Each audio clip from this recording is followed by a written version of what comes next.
We're in a dark age.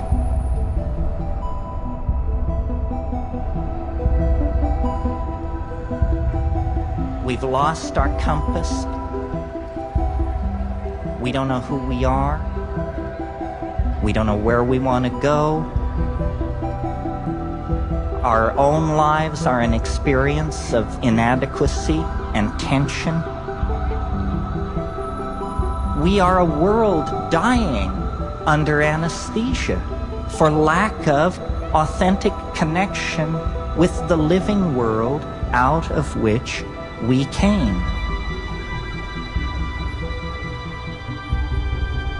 What is to be done?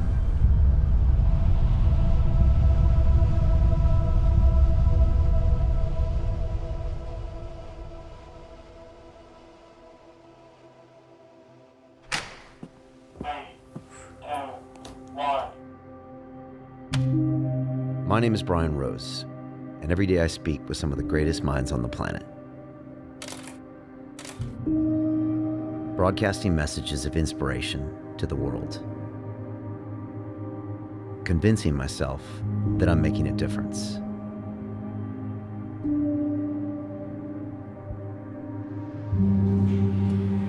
But when I look outside my studio, I see a very different picture. I see a world divided. Anger. Separation. Humanitarian crisis growing by the day. Insanity. The fires have spanned millions of acres. We are nearing a point of no return. But it's not just outside. It's also inside me. Somehow in this age of ultra connectivity, I also feel separated. Something's missing, and I can't figure out what it is.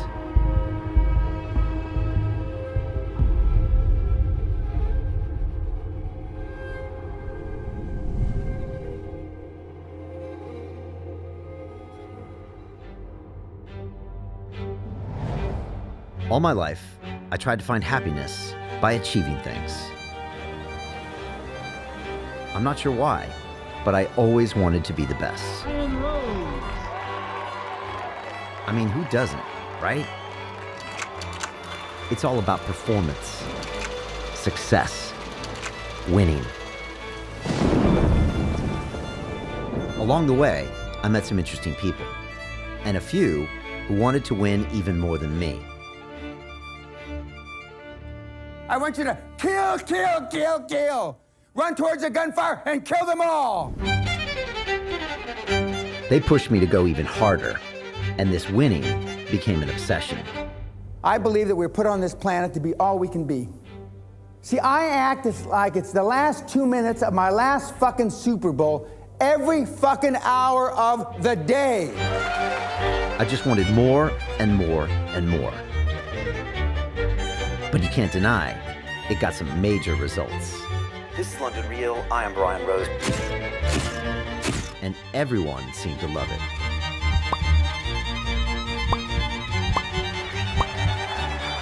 Yet it also began to take over my life. And sometimes I get the feeling that it's actually making things worse. Who knows what would have happened if I didn't get that call. Hi, Brian. It's good to see you. This is Dennis McKenna, and a call from him means things are about to get complicated. You see, Dennis is a leading scientist in the study of psychedelics, powerful mind-altering chemicals. He has a different way of looking at things and radical ideas about how to change the world. We had some cool conversations back in the day that I had almost forgotten about. You can think of psychedelics as a scientific instrument to explore the range of consciousness. Psychedelics are dangerous, not because they're dangerous drugs, it's because they make you have dangerous ideas. Right. They make you doubt the program and the agenda of the uber class. This is a war on consciousness, and these plants are our bioweapons. Just ours don't kill people, ours force people to think. Right. I've been working with this new retreat center in Costa Rica called Salterra, and I'm going down there next week, and I was thinking this is a chance for us to reconnect and for you to re-experience ayahuasca. I know it's been a while. Ayahuasca, a plant medicine that has been used by indigenous people in the Amazon for thousands of years. The brew is a mixture of two plants, one of which contains DMT, known as the spirit molecule, the most powerful mind-altering substance nature has created. It's been 6 years since I last drank it, and often the effect is to give you an honest assessment of exactly what's wrong with you. Loud and clear. These medicines, effectively, they're a reset, of our perspective. I think your hard drive is a bit fried. This will put it back together in a more functional way. I mean, look, I'm sure that there's a lot I can learn from the medicine. Like, I won't deny that, but, this just seems to be too soon, too crazy. I just don't think I'm ready to just drop everything. This is more important than what you're doing right now. I can almost guarantee you. Dennis is obviously crazy. I can't leave my business to go to the jungle for a week. Winners don't take days off. I like success. Doing deals and doing one after another after another. I mean, it's an aphrodisiac. I'm high on life. I don't need DMT or ayahuasca. Why? That's all horseshit. Those are for losers.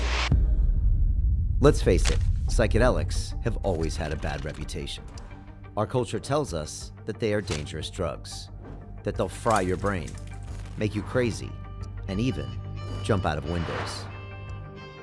But all of that is changing, and some people are talking about them differently. All ancient civilizations were using means to alter consciousness, and that they were central to some of the best and greatest achievements. And that's why they called them teacher plants. And then we have our society that comes along. It's just this little blip, of 100 years of high-tech industrialized civilization, and it suddenly pronounces that this whole human heritage is completely wrong. Maybe we should be considering that the depth of human experience is more than just material things and technology and our egos. I do see these medicines as addressing some of the big problems we face as a society. The environmental crisis, which flows from our disconnection from nature, and tribalism, which flows from our disconnection from people unlike ourselves. In both cases, I think it's very ego consciousness in that we're objectifying the other, which once you objectify it, you're free to exploit it, extract it, do whatever you want. It's going to take some consciousness change to get us out of the box we're in. The evidence is there that these compounds used in the right professional way can be very helpful. And so that's the thing, what do you do with this opportunity? How do you do it right? I just wondered, what do you think about psychedelics and what do they do and what don't they do? I have no idea what they do. What we don't understand about psychedelics is a very thick book. They bend the structure of reality. What they reveal to me is how little we know about everything. That's a terrifying thing. Something to be investigated further? With great risk. They can help you orient yourself morally, but look the hell out. The truth is, my work is taking over my life. It's becoming an addiction, an obsession. If I continue like this, something's going to break. I know it. Going on this trip is my only chance to stop it.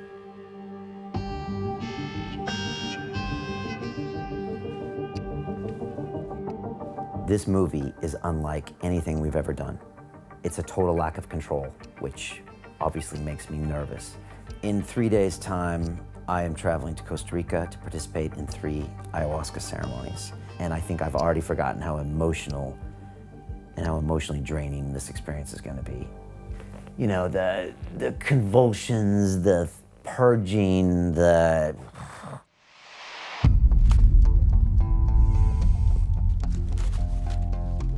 we literally are gonna see what Mother Ayahuasca wants to do with me, with the show, with the message out to the world. So this is her chance to broadcast. I'm looking forward to hanging out with Dennis. It's been a while. And his brother, Terrence, had a major impact on me. And even though he died in 2000, his recorded verse and poetic way of speaking is still extremely relevant today.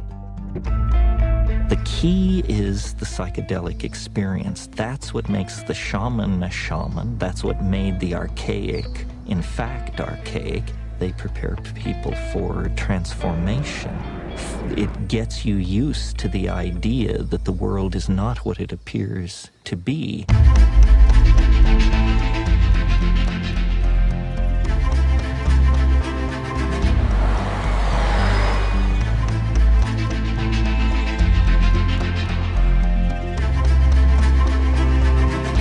We're in San Jose, Costa Rica right now. Taking 2 flights, and now we got a 3.5-hour drive ahead of us.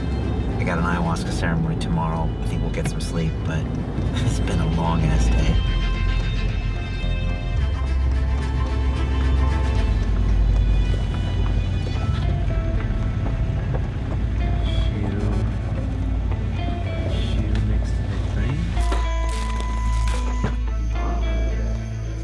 There's a scorpion in the house. There's fire ants that are attacking the scorpion. There's like moths flying everywhere. We're definitely in the jungle. So look, we're here, we're gonna get some sleep, and then tomorrow is the big night of the ceremony. But yeah, planes, trains, and automobiles today. My God. What's that?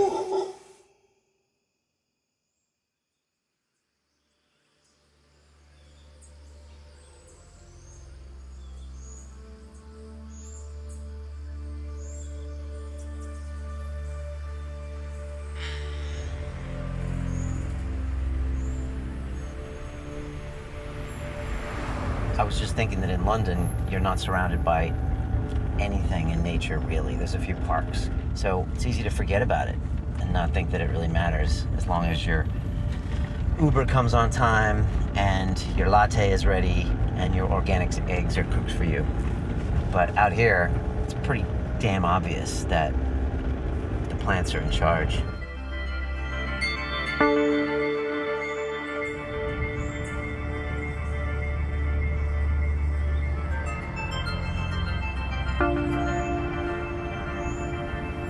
Hi, how are you? I guess we're in the right spot, right?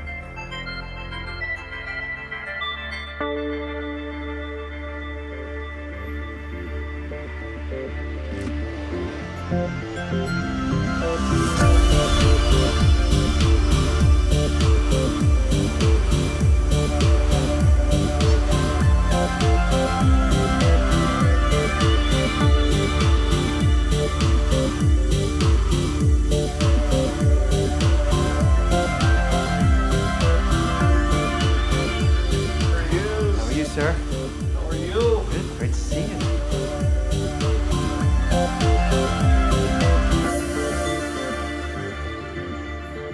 Dennis, thanks for having me here. Well, thank you for coming. It's great to see you here. I kind of never thought we'd be sitting here together. I mean, I'm feeling a bit of trepidation, as is probably normal. It's absolutely normal. If you don't have butterflies in your stomach, you're not paying attention. Right. Well, I'm paying attention. Yeah. And so what is your view on what's happening inside this psychedelic experience? Well, the first thing to get clear is I'm not here to tell you what's going to happen. I mean, what happens will be what happens between you and the medicine. That's always the way it is. A good shaman Their job is to set the setting, set the context, and step out of the way. Because the real teaching, the real teacher is the medicine. In the current language of neuroscience, what do these things actually do? They disrupt what they call the default mode network. Your ego is shut up, and you can open yourself up to all these other things that you never pay attention to. And then you realize, wow, I'm missing a lot. These are very important. In some ways more important than what your ego and your default mode network forces you to look at all the time. We say that you don't always get what you want with ayahuasca, but you always get what you need.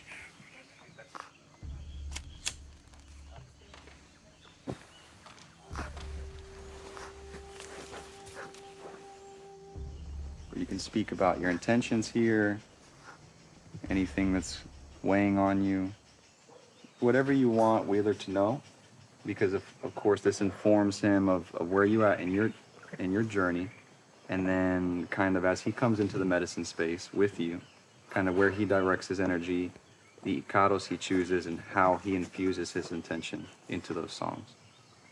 So wherever you'd like to begin. Okay. Buenas noches. And thank you for having us. My name's Brian. I'm from London. And I'm just here to listen tonight and to get some feedback on if I'm doing the right things with my life. And if I'm not, sometimes I feel anxious and unappreciative of the things I have. And so I'm really open to anything that is told to me tonight.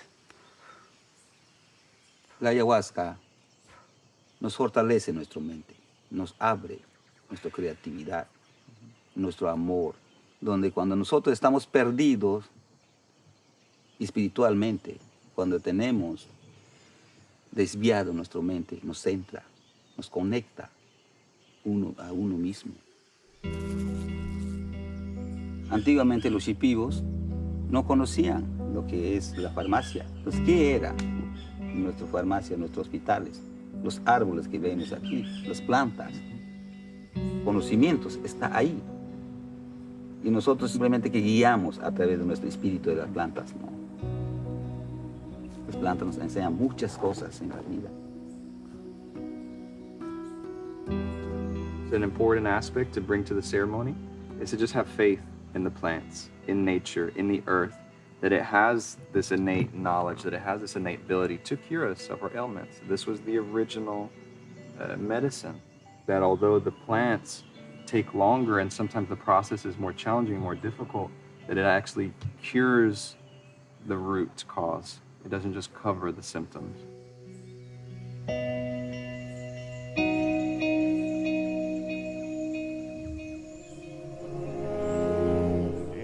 Ceremonies, we like to do 3 with a day in between each one for integration and discussion. The first one, just the ayahuasca is within you and it is opening you up, and it's just getting friendly with it. Skip a day, then the second time you take it, that's when usually you're at the bottom of the abyss. You know, you get to plunge the depths or reach the heights, depending on what's happening. But that's the primary experience. And the third one, it's kind of the resolving, the sew them up and get them out, you know, put everybody back together in a whole place and end it up. But that's just a metaphor, yeah. All right, Dennis. Thank you very much. All right, to our next conversation. which I guess will be on the other side of the chrysanthemum, right? Yes, yes.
Last night's ceremony was not what I expected.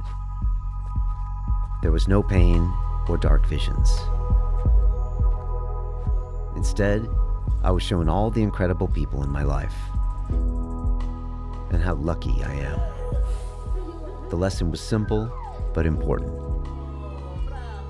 Something that's easy to forget.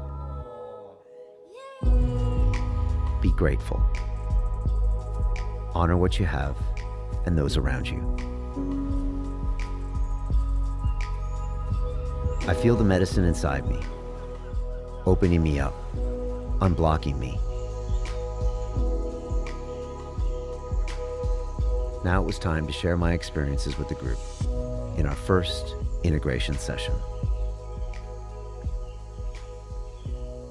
Today we just wanted to talk a little bit about some tools that we can use to reflect on our experiences and kind of help us move forward and start thinking about what things will be like when we go home. Integration means bringing things into the whole person. When you take these lessons in, it's kind of a process to make sure that it comes into yourself. The Hero's Journal is designed to take you through a self-reflective process of why you're here, what's going on for you. It takes you through preparing for ceremony, reflecting on your ceremonies. And I think I've heard some of you already reframing some of the difficult things you've gone through in ceremony. During the integration session, Dennis told me he had seen some disturbing things last night.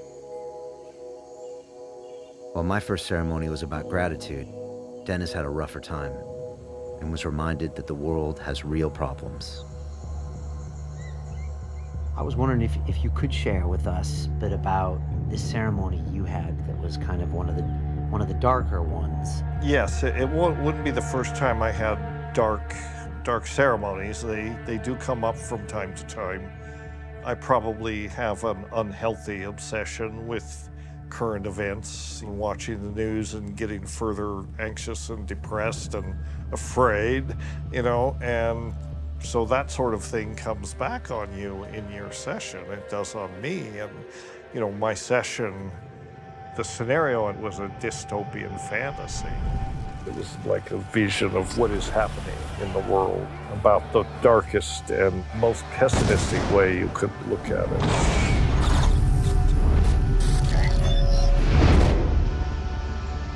All of these things, which are basically the diseases of our culture, the diseases of individual are the diseases of the world.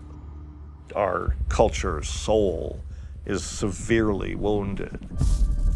We are in a planetary crisis. Biologists used to say evolution is all about competition, survival of the fittest, nature red in tooth and claw. Grab as much as you can, rape, despoil, wreck the environment. It doesn't work that way. Now they're beginning to understand it's much more about collaboration and symbiosis and helping each other. And nature does better when species work together, that's all. We haven't learned this yet. Where does the plant teacher ayahuasca come into play? I do believe in the concept of plant teacher, and these are catalysts. We're co-evolving. It's all about symbiosis. The ayahuasca and these other sacred medicines are kind of like ambassadors for the entire community of sentient species, and they're trying to get a message out to us. And the message is basically wake up.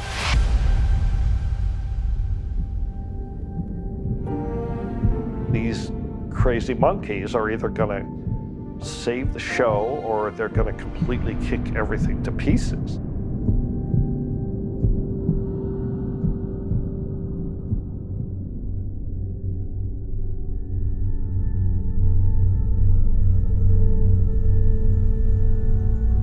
Dennis is tapping into some type of ancestral wisdom, something with a message.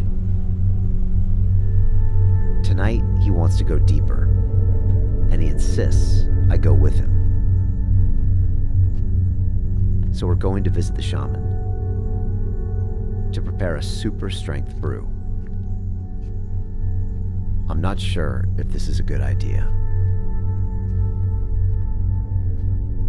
This right here is a concentrated ayahuasca paste, which was brewed on site in a Shipibo village by our shaman and his family, and it's excellent. Really strong medicine. The journeys are more intense. They go more globally focused rather than personal focused. And for my second ceremony, you're gonna give me some of the global brew. If you like. Okay. Well, what does he think is the most important characteristic of a great shaman? No tener malos pensamientos hacia otras personas, creer en nuestras plantas y dietar más. In all the shamanic traditions in South America around ayahuasca, the shaman needs to spend a significant amount of time dieting. So dieting means eating very minimal, very simple food and spending time in isolation in the jungle, consuming one of a whole pharmacopoeia of medicinal plants from the jungle. Cuando tú vas dietando, te vas conectando con el espíritu de la planta, no del árbol.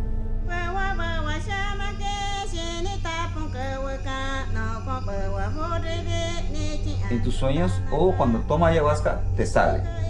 Tú escuchas o ves en tu visión que alguien puede presentar una mujer, un hombre, espíritu vestido con vestimentas típicas y te canta. Entonces, eso significa que los ícaros te están dando.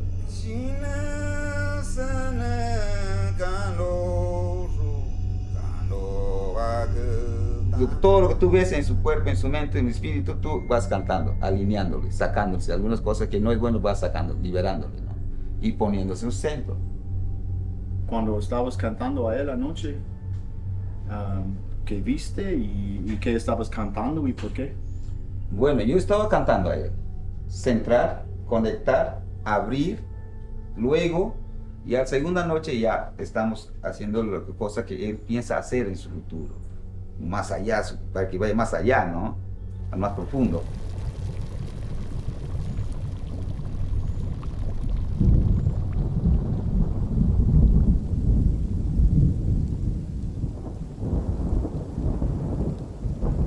Cada planta tiene su espíritu, pero tú no le ves. Ese espíritu trabaja en ti. El ayahuasca te enseña pasado, presente y futuro, tres cosas. Eso es lo que te enseña la medicina. Lo que tú has pasado en tu niñez, te vas a ver cómo has sido, qué es lo que has pasado, qué es lo que has hecho, o qué es lo que te ha hecho a ti. Te hace ver.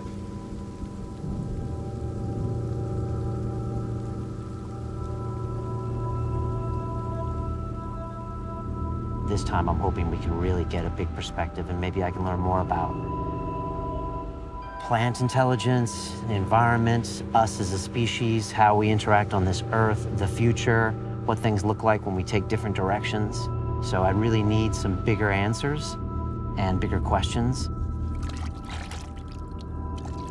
I'm in the hands of Mother Ayahuasca, and I got Dennis McKenna on my right-hand side, the shaman on my left, so I'm in good hands. But, I mean, let's be honest, once I'm in there, I'm all alone, and I'm gonna have to just be ready for everything it brings, so.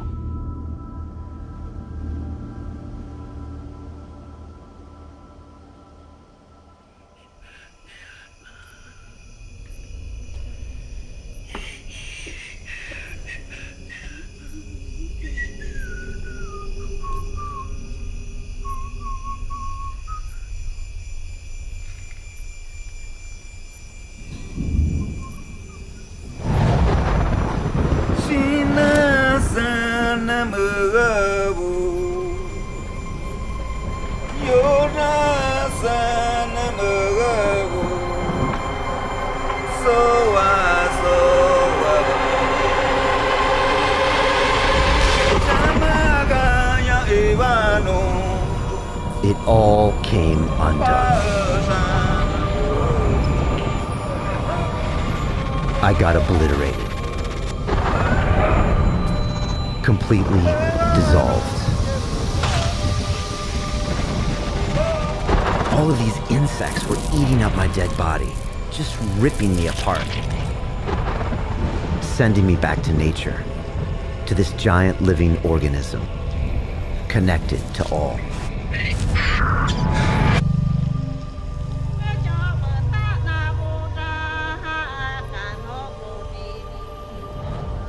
And it said, this is how powerless you are, and how small you are. And this is how big we are, and how long-term we think. You are just nothing here. Remember this.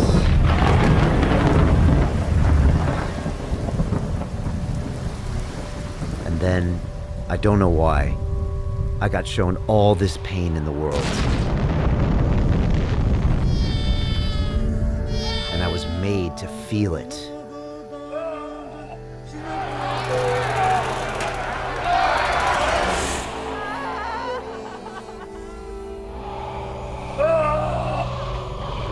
I got sick. I felt nauseous. It was horrible.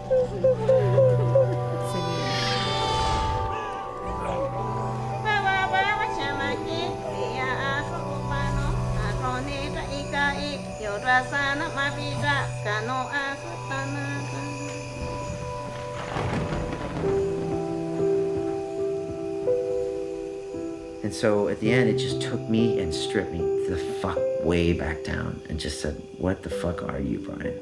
Like, you are just this little kid that never got the love that he wanted. You were just this little kid that just wanted some love, and I just didn't get it, and I was crying. I was visualizing this little boy, and this was me when my parents got divorced. And this boy was building up all these walls around him because he had been hurt so much. I'm just feeling the pain, feeling this pain all the time. And it's because I just didn't get this love as a kid. I just didn't, for whatever reason. And I love my dad, and I love my mom, and I love my parents. I don't know, I didn't feel it. And so this is me compensating. And I'm sure Pena sees this. He says, of course, I told you this. You're compensating, you're looking for love. You're looking for approval. And then just my brain was just all this information, and it just started hitting me with these big lessons. Make her your queen. Make her your queen. Because she's such a big part of my life. And she kept coming up, kept coming up. And I was like, I know this.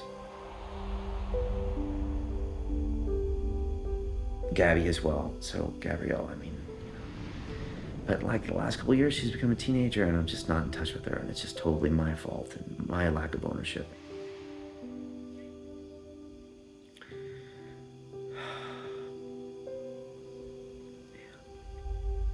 Everyone, just everyone, it's silly. It's like, I'm like, give me the information, that's what I'm here for. And it's like, you always had the information. You just chose not to pay attention to it. So, because you're just being bombarded with all this information, your ego decides what's in it for me, and then I'm doing the me stuff, and you just don't realize all these things that are happening around you that in the long term are just taking away everything you think you're building. I just need to start investing in these people, London Real is London Real, but like enough, enough.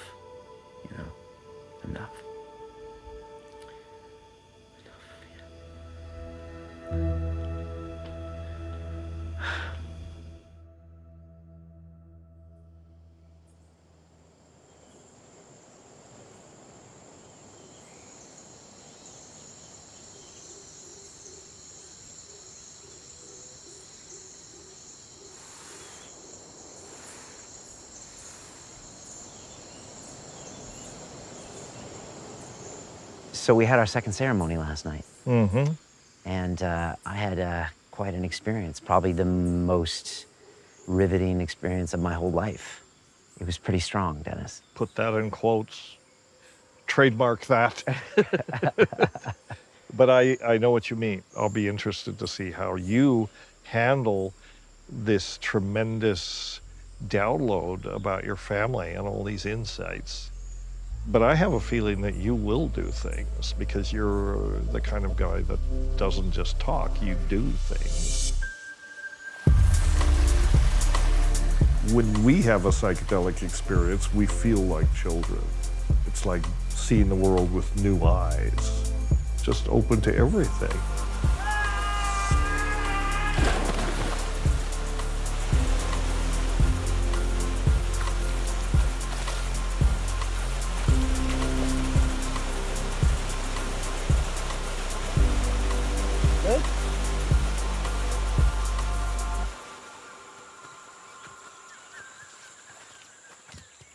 I keep reflecting on last night's ceremony. I felt connected to everything and everyone. That I was just one part of a much larger organism. This leads to one simple truth. What we do to others, we ultimately do to ourselves. Humans cannot be healthy in a world that's dying. The archaic mind understood that nature is conscious. Nature is alive. Nature is an organism full of intent. Our own decision to view the universe as inanimate, as unintelligent, allowed us, permitted us to dissect it, use it, and deny its validity outside of human purpose. Now the consequences of living like that is coming back to haunt us. You know, we have almost destroyed our home. We have to recover our respect for nature, our love for nature, and we have to realize that we're not running things. The plants are running nature. But if you look at the way that plants optimize their relationships with their environment through very clever strategies, that's a kind of intelligence. You know, we should be so smart. I mean, look at what we do to our environment, you know? So that's a kind of intelligence. They don't think in the way we do. They don't have brains. Brains are overrated. We must give reverence and credence to nature and nature's methods because no other methods will allow us to work our way out of the present mess we're in.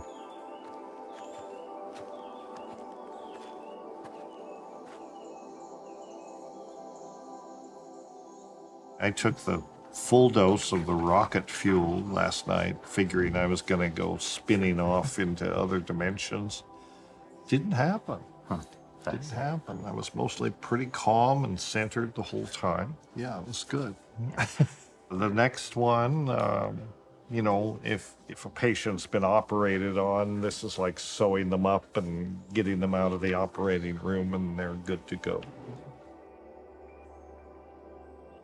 My third ceremony was just like Dennis described.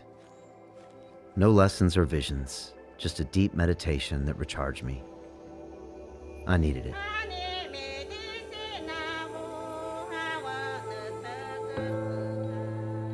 Now it was time to leave. The truth is that I got used to the jungle.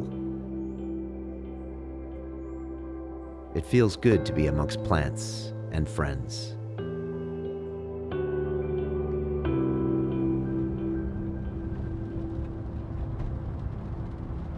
But Dennis wanted to show me one last thing. A cloud forest. A perfect example of balance and symbiosis. We're in a race. All the forces of destruction and chaos and dystopian futures. And then on the other side of the coin, brilliant people coming up with good ideas that would really work and that are working. Who wins? I don't know. We're the David against the Goliath. It is indeed. But a grassroots movement can go viral. I mean, these things can happen. This is what we need to make happen. Yeah, and with technology today, messages Internet can go. for that. One voice or a few voices can really, you know, have a big effect. Yeah. You are in a position to propagate this message on a global scale.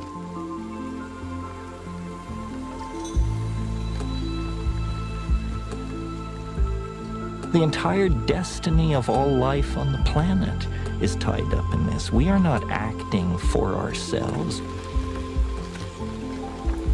We happen to be the point species on a transformation that will affect every living organism on this planet at its conclusion.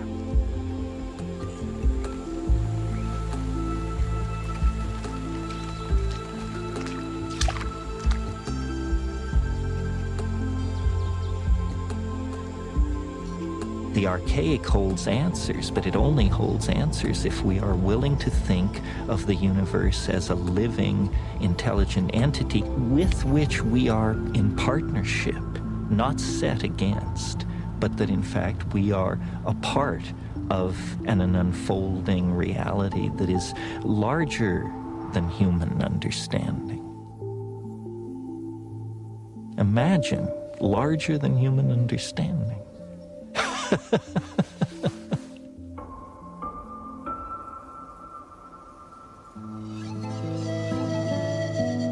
This whole thing really changed my life, Dennis, you know, so thank you for getting me down here, and I feel like this is just the beginning of... I think it is the beginning. It It changed my life too. You're a great partner to work on this. I mean, you really do have global influence. I think we're gonna encounter some people that we never thought would be part of us on this journey. Gird your loins, keep your powder dry. Let's do it.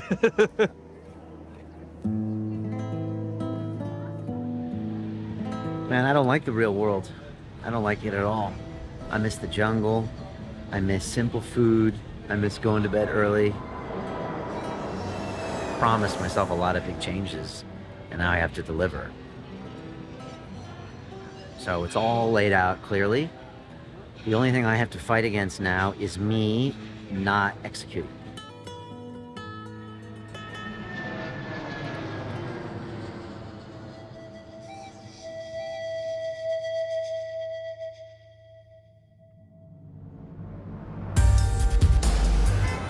London. Welcome to the machine. I felt it as soon as I set foot on the streets. This was going to be challenging.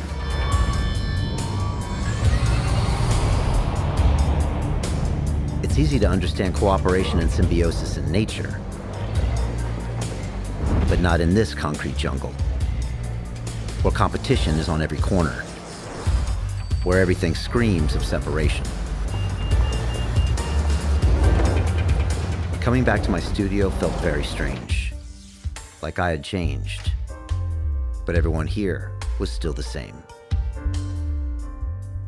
Morning, everybody. We're back. Got a lot of really powerful lessons about my life and about this place. First of all, just the people here are a huge resource, and I want to make sure I spend a lot of time with each one of you and listen to you for your ideas and make sure that your ideas are a big thing of this part of this going forward. And the last thing is I want to have more fun around here.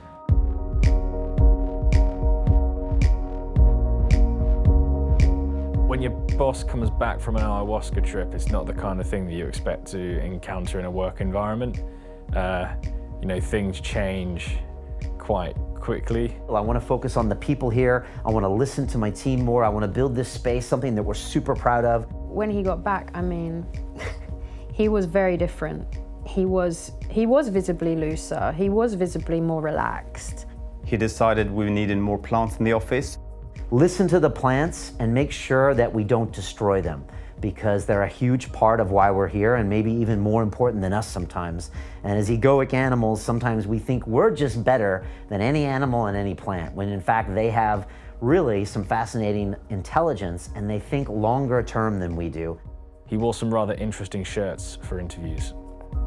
I'm actually off for 2 weeks with the family to the south of France. My mom's having her 75th birthday and all the kids are getting together, so it should be a lot of fun.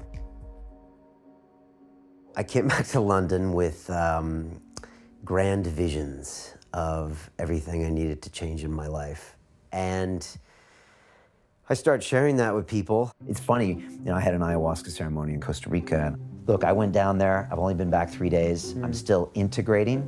I get told that I'm connected to everyone around me. You talked about in the beginning, which is we are all one. And so I took a full dose of the condensed stuff, which was probably a double dose, my second ceremony, I saw a lot of powerful imagery and feelings about this idea of dissolving the ego or beyond the ego. I got absolutely dissolved and having these individual conversations saying, this is the way it's gonna be. Every molecule in my body was just pushed back into nature, and it was shown to me that I'm just a small speck of nothingness in the billion years of life. I would kind of fight back and say, no, we are this human race and we are of feelings, and we must at least try to survive. It's a little too much for some people to handle all of that stuff. I went down to Costa Rica and drank some ayahuasca, plant medicine. Oh, yeah? Yeah. You want to come do that with me sometime? No, I would never do that. They must look at me like a bit of a madman. And allowed me to think about all the possibilities, to open my brain up to all of these ideas and, truths about the world. And it's an amazing space, where it does that, pharmaceutically, whatever it is.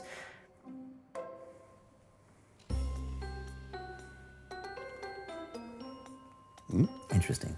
The ayahuasca experience is pretty traumatizing, but it must be even more traumatizing for the person that hasn't had the experience.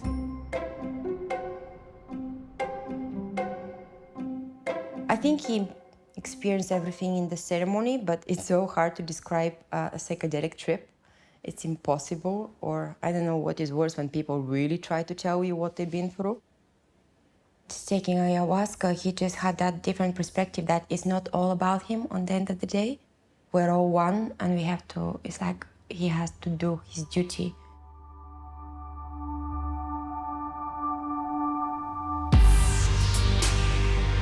My trip to Costa Rica changed everything.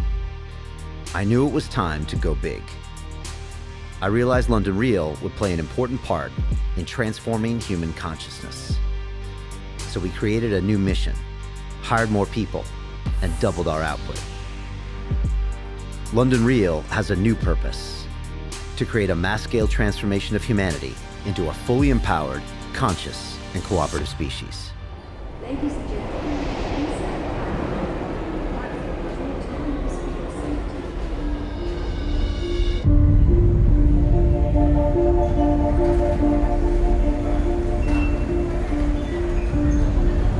Outside the studio, things were getting real. I don't usually get involved in protests, but I had to find out what was going on. all the policies of the supervision are designed to make you pay.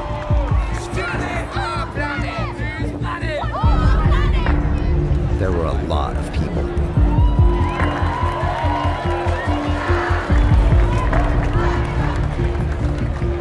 Most of them were no more than 16 years old.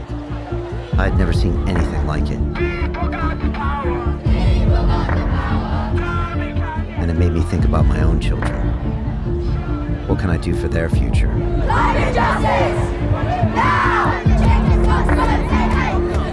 But taking part in this conversation is like jumping into a firestorm. It's a hoax. It's a hoax. How dare you? An information war that is separating us from each other even more.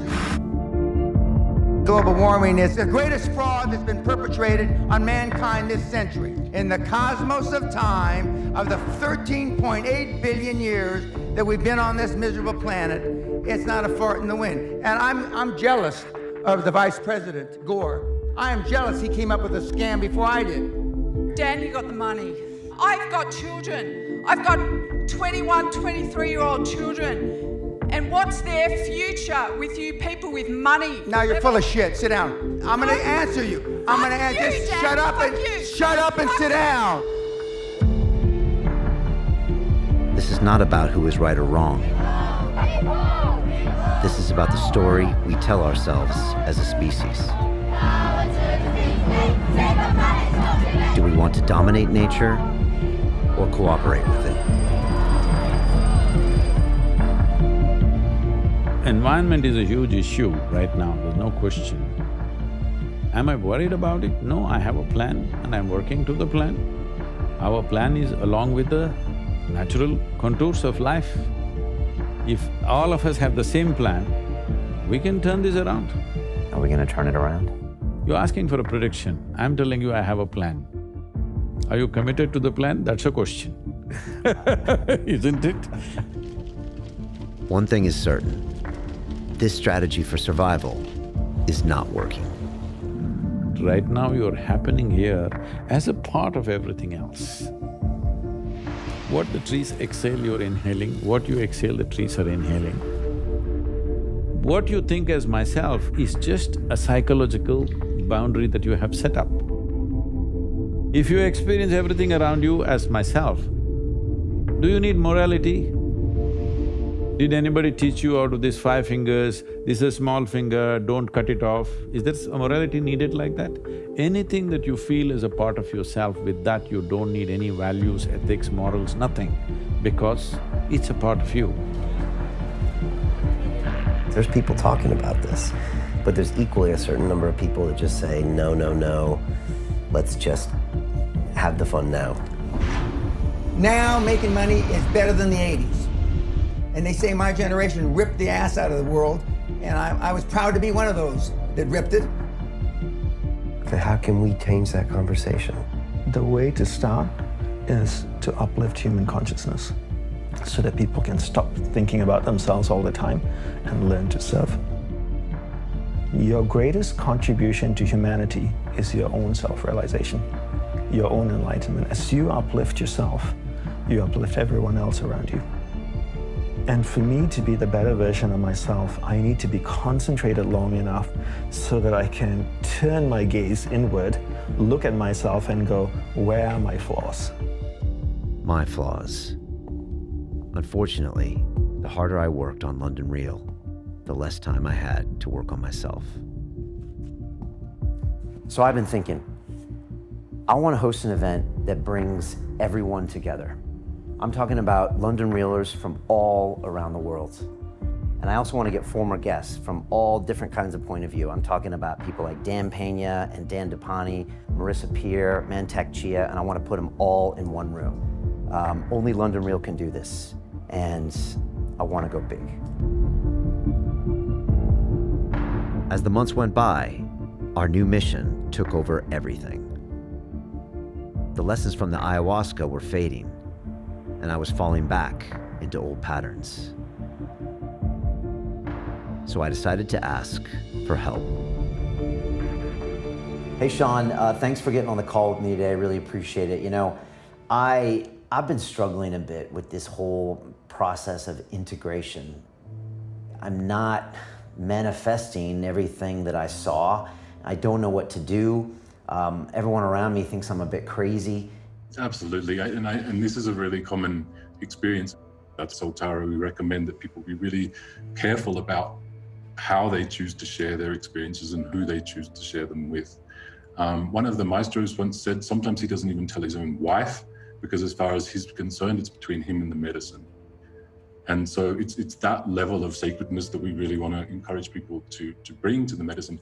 I saw these visions of what I should be and what I was supposed to become. I see that I need to spend more time with my children and, you know, listen to every member on my team and act like some benevolent God. I wrote everything down in the hero's journal, and then I come back to the real world where I have to live, and I can't implement all that stuff practically. It's just not practical. And I guess I saw an idealized version of myself that I can't be right now. And that's frustrating for me. Frustration is an emotion, and oftentimes that's where things head. Is like, how do we address this emotion inside ourselves? And that's why this kind of know thyself, this internal work, becomes such an essential part of that. When we're just trying to push the change to happen, then that's when we get the most resistance. But the reality is, the great accomplishments require hard work and sacrifice.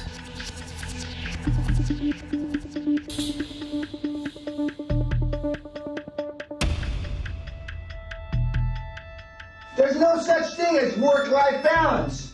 There are work-life choices, and you make them, and they have consequences. Period.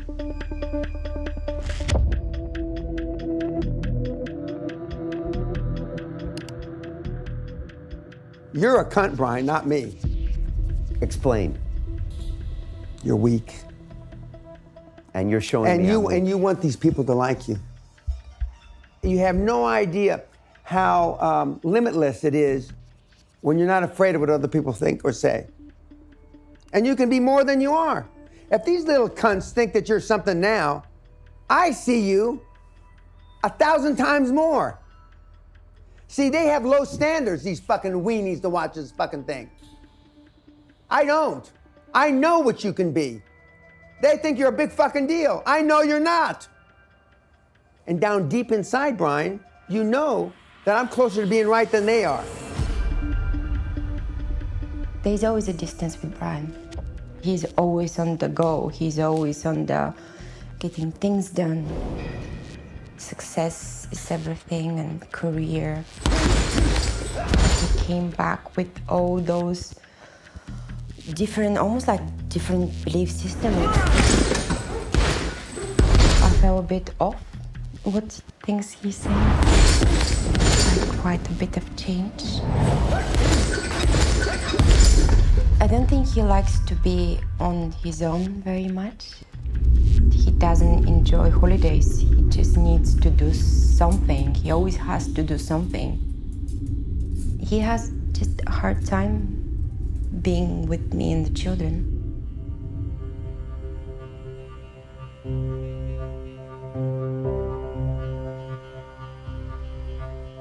In August, I had 2 weeks off, and I'll be honest, 4 days later, I left and flew back to London alone because I couldn't be the holiday dad. He just couldn't stay with us. So I stayed in Bordeaux with the three kids. It was Damon's birthday, first birthday, and he missed it. I definitely struggle with this problem. And what was on your mind when you were in Bordeaux? I don't know, restlessness, but I just couldn't get this uneasy feeling of things I needed to do. But yeah, this is a big question for me. And even though I know it's part of my character, changing it's another story. Well, this is the challenge. Your core issue has always been a sense of adequacy or inadequacy. Am I enough? That am I enough is a question that comes out of trauma. The work is so seductive precisely because it's so appreciated by the world. If I think I'm not enough, then I want more and more validation for the world that I'm enough. So there's something addictive about that. I mean, if you could do this, spend double the amount, the world would love you even more. Your kids would miss you, and your wife would hate you, but the world would think what a great, even greater guy Brian Rose is. This is where the hunger comes from. You can never get enough. Because by doing, you're never satisfied when your hunger is about being. I'm not sure that you want to stay that way for the rest of your life, because you got these 2 young kids, and what's the message to them? And that is restless around them. That it's their fault. Yeah. That's somehow they're not adequate, which happens to be your particular life story. So I'm persisting this throughout the generations. So that this is how we pass it on. And when you're restless and unhappy around your kids, they get a message that it's about them. Because children interpret the world in those narcissistic ways, that whatever happens is because of me. So this is a highly traumatized society. But I'm saying this is the world that we're living in, so this is the world in which there's even more need for self-examination, for painful inquiry. So in a sense, the worse it gets, the more it induces people to ask the right questions.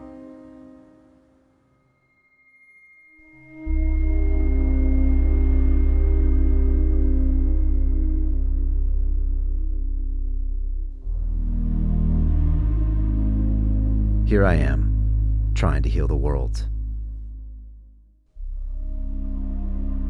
But instead, I'm hurting everyone around me. I keep trying to transform humanity,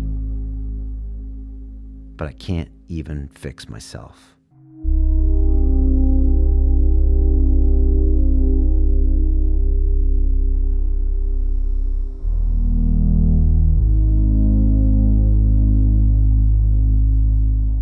When I'm not in the ceremony, I go back to default mode as well. Like, am I living a living example of what a human should be? No, by no means. And I hate myself for that. You know, are we doing everything we should be doing? No. You know, are we putting out the purest message? No. And that pisses me off. Pisses me off. Am I being the best parent? No.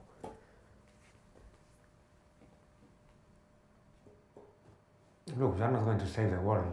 The world needs to be saved by every person in this world. That's why this film cannot finish in a happy ending. It's like, what are we going to do? Are we going to save 7 million of people? They need to save themselves. Yeah, I know, but still, I mean, Jesus fucking Christ, you like think I could be a better example, you know? It's very frustrating.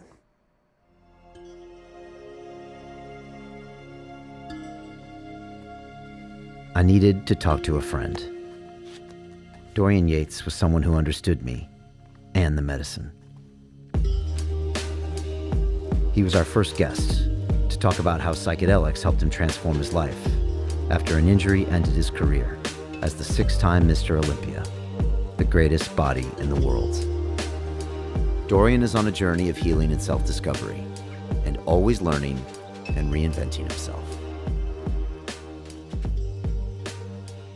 Recently read this book called The Secret Life of Trees, and it's all about the trees and how they communicate through the root system. So if this is attacked by a predator, the other ones know, and they can make some kind of a defensive system or something like that. Yeah. So are they trees, or are they just one thing? Yeah. You know, like people, we all think we're separate, but we're all one unit at the end of the day. Dorian just had an ayahuasca ceremony himself. A tough one. It was intense. It was probably the most intense ceremonies that I've been through.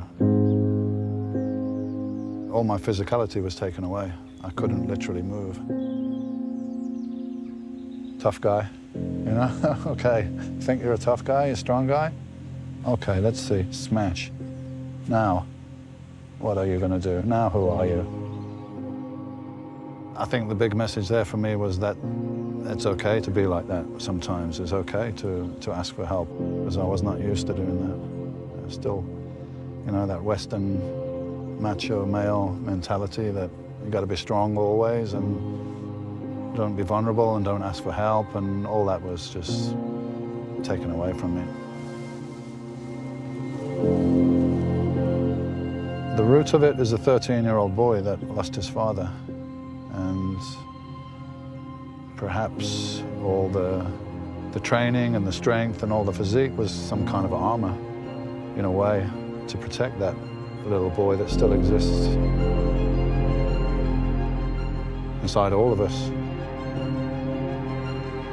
See, I felt that I had lost this great trauma, and it wasn't really addressed by other people in my family, by my mother and so on. And maybe there was some blame there for that, but I get it, man. I get it. It wasn't their fault. They were living their story and their own personal traumas and whatever happened in their life, which affected the way that they behaved and the way they treated me and the way they brought me up and everything. So I got rid of that kind of blame that I may have been attaching to all that before. And it would be nice if I could tell them that. You know, I got shown my own trauma as a 7-year-old and my parents divorcing, and that's something I think that has caused me to, maybe like you, become an overachiever, maybe prove myself to the world. I think prove to myself, maybe, that I'm worthy. Maybe it's control as well. But you want everyone to love you. Yeah, even though I tell myself that I don't need it. Maybe you got the same thing, you know. And then it becomes maybe just a self-repeating loop. We all get stuck in a mold, and that, you know, that's what can happen with ayahuasca. You get that mold, and she fucking smashes it on the floor.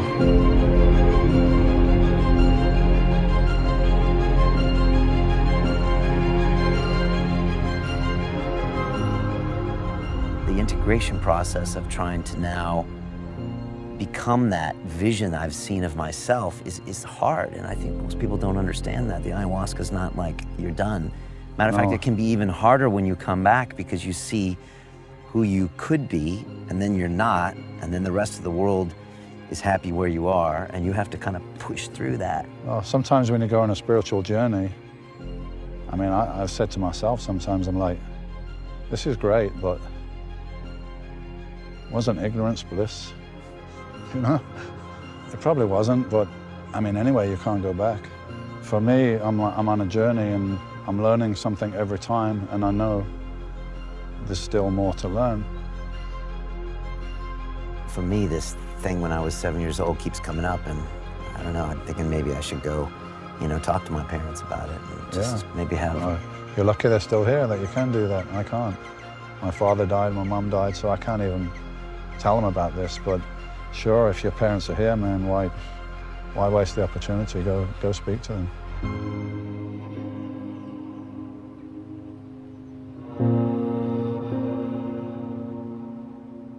So I emailed my dad and said, hey Pops, would you be up for a short visit from me and maybe even a short interview while I'm there?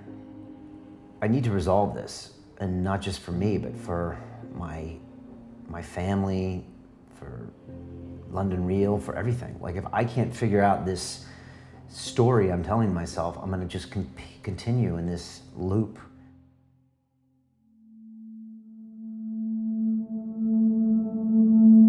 My guest today is Dr. Joe Dispenza. You specialize in teaching people to rewire their brains and recondition their bodies to make lasting changes.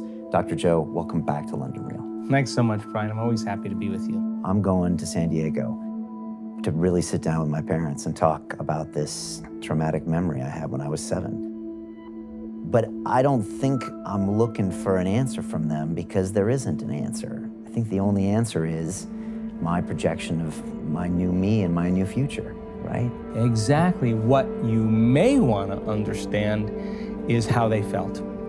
That's more important than anything else. Like, it hurt us to see you hurt.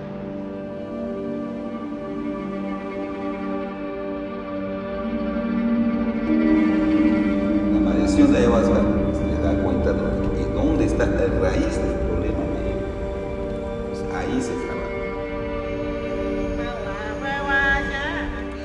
Hey, keep it moving, huh?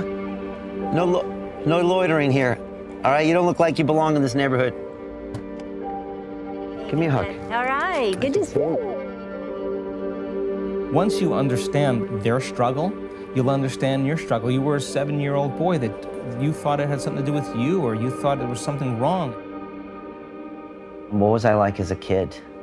You would kind of bang things on the walls, and, you know, you wouldn't just cooperate at all. Do you think I was angry because of the divorce?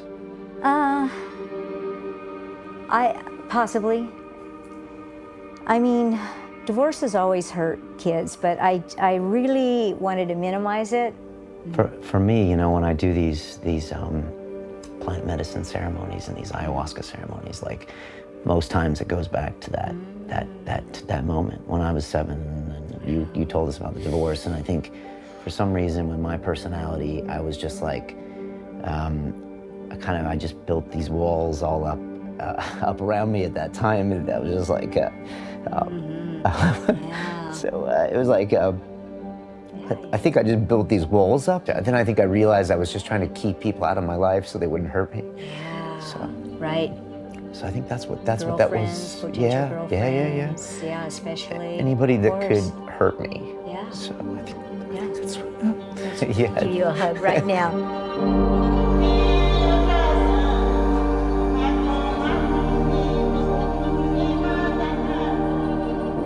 See my dad now and my stepmother at the house I grew up in high school in Del Mar. This is like memory lane coming back here, which is crazy.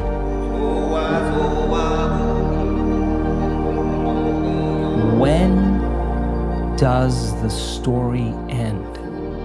If not now, when?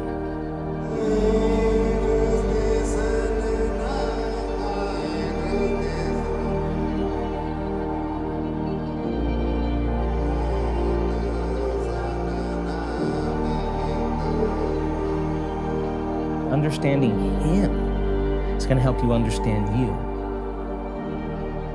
I remember you coming home when I was a kid, and it was just a big deal when you came home, but you were coming home at night. That's what happens when you have a serious career going on and your time is already sold. And that's the way you were brought up, or That's just your what dad was not there. It's the same thing. It was not like it was, I didn't feel negligent or derelict. So when I was 7, you ended up moving to a different place. Yes.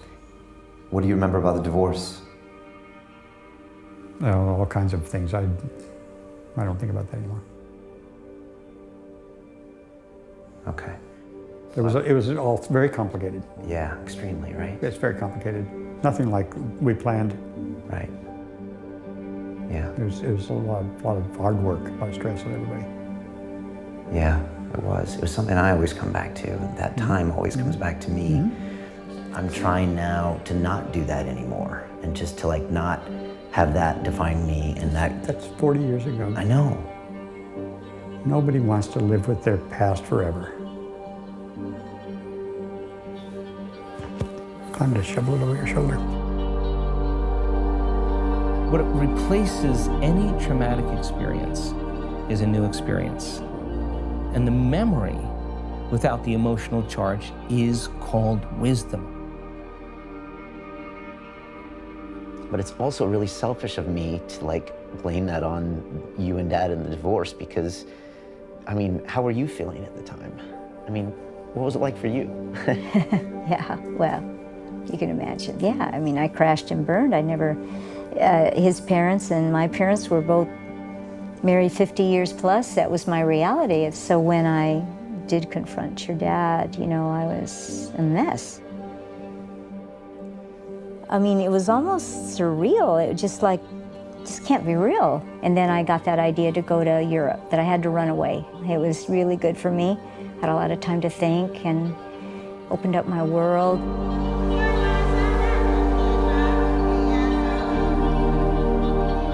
You no longer say, I am this way because of that event. You say, boy, that was one of my greatest teachers. And now you're no longer looking back to your past, you're looking forward to your future.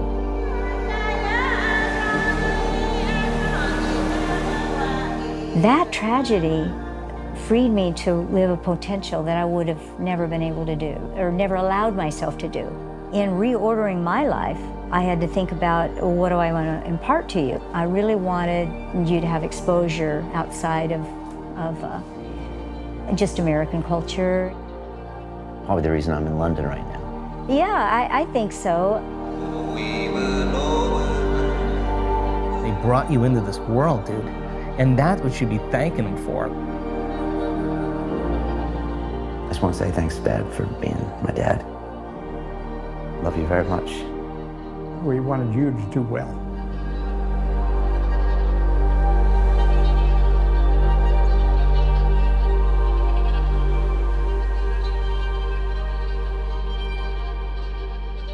What if the worst thing that happened to you becomes the best thing that happened to you?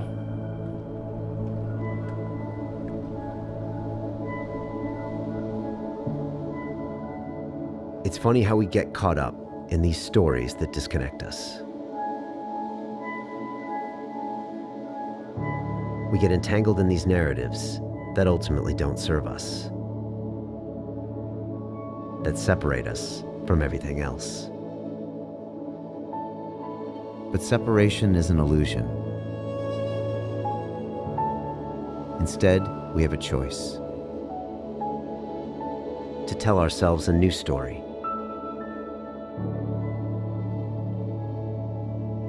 Yes, change is usually uncomfortable and oftentimes scary. But isn't that why we are here? To fail, to learn, and come back stronger? To find a way to heal our wounds. not just for ourselves, but for everyone around us.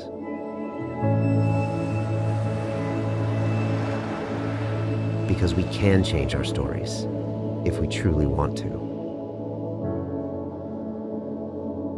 As individuals and as a species.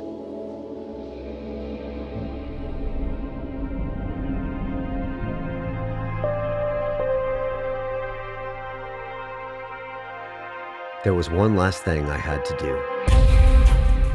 Speak to my mentor about all of my experiences. And try to convince the $50 billion man to look at the world in a different way. You know, last year in July, I went down to Costa Rica for some of my plant medicine ceremonies, ayahuasca. And you were there, Dan Pena. And I need to tell you what I saw. I mean, this is serious. And first of all, I pretty much just get obliterated as a person. And Mother Earth or Gaia, whoever it is, pretty much just dissolves me and says, all you humans are just nothing. In the grand scheme of time, you are really nothing more than a fart in the wind. And it was a painful thing to hear. It was brutal because I couldn't run away from it. I couldn't check my Facebook feed. I couldn't call my mommy, right? And on the same note, I came back with a counter argument and said, okay, yeah, but right now we're here and we're humans. And I started seeing human archetypes that are helping us survive. And I saw you in a big way, just like your head was right there, pushing us to be the best version of ourselves or die. And it was just really powerful for me. So I just want to, I kind of want to honor you for everything you do, because that's a big deal, and what you do is a big deal. You're trying to course correct a human species that's going the wrong way. Correct. That could kill itself. Correct. Okay. You already think we're fucked. Yes. We're dead. We're all dead. In the next... We're dead. You know, maybe 200 years, 400 years, 300 years. We're finished. No matter what. No matter what. But if it's like I dreamt 5 or 6 months ago, a QLA mentee, probably a reeler, came up with a cure for everything. From cancer to impotence to fucking everything. He gave it away. He fucking gave it away. I dreamt it just as clear as I'm watching you right now. You menteed someone who saved the world. Yeah. And then love worked. That's very amazing. That's heavy, and that is the true act of love. Dan Pena just said on record that maybe love worked in the end. At the end. Dan, why wouldn't you drink ayahuasca with me?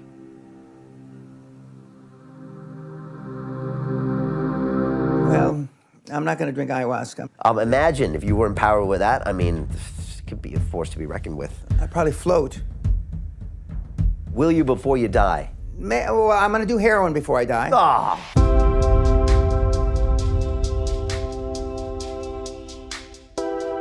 We are facing a global challenge. It looks pretty crazy out there, right? Our actions in the next 50 years are going to determine if we survive or not. It starts with you making a choice inside. That's how we're going to get through this. And that's why I think this isn't a moment of crisis. I think this is an amazing opportunity. I know because I'm on the front lines. London Real via YouTube and iTunes and all these things has spread these incredible messages. People get it.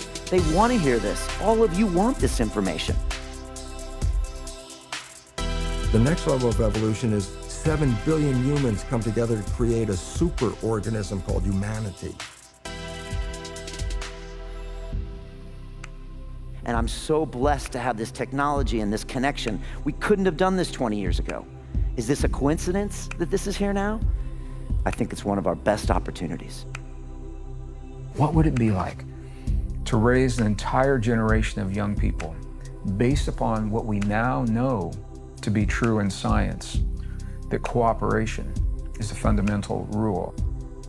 And so I ask you today, I'm asking you right now, who will you become? How will you contribute? And how will you transform yourself? Every day you make a difference of some sort, and you have a choice as to what kind of difference you're going to make. What am I afraid of? Ask yourself that.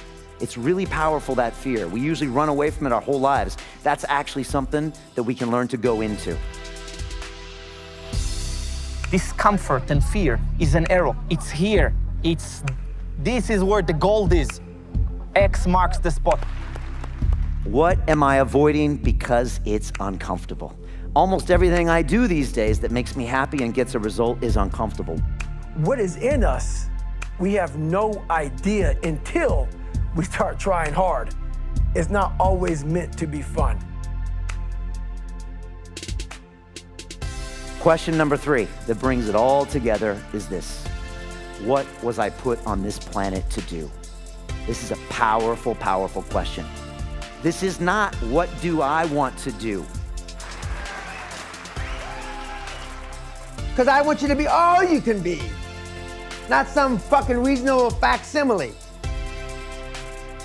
That if we all can do this, we're going to contribute to the greatest chapter of humanity that the world has ever seen. This is our time.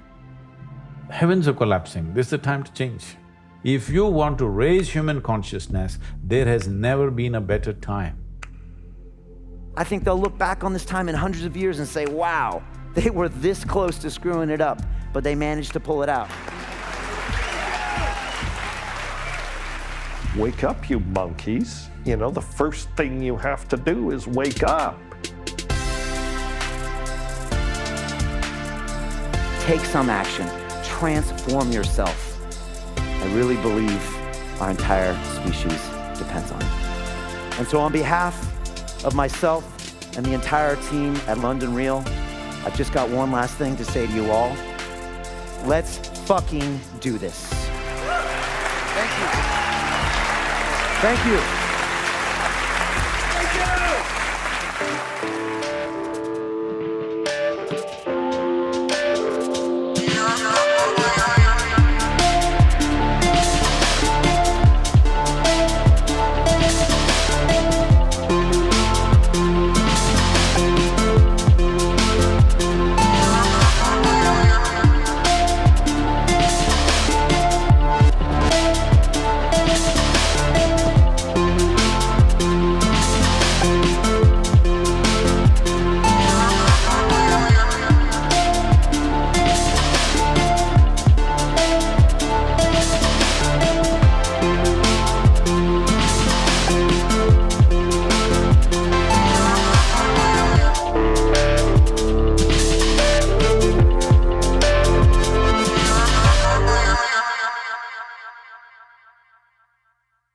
Hi, it's Brian Rose from London Real. You probably know that we've just recently been re-platformed on YouTube after 25 months completely in the dark. The truth is, I really need your help.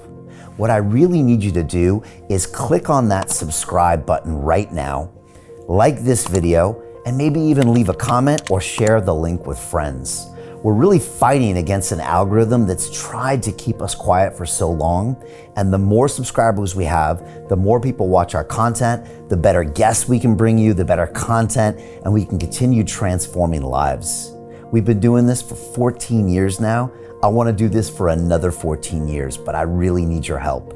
So click on that subscribe button, like the video, leave a comment, share this, and we're going to continue to bring you more and more great content. Thank you.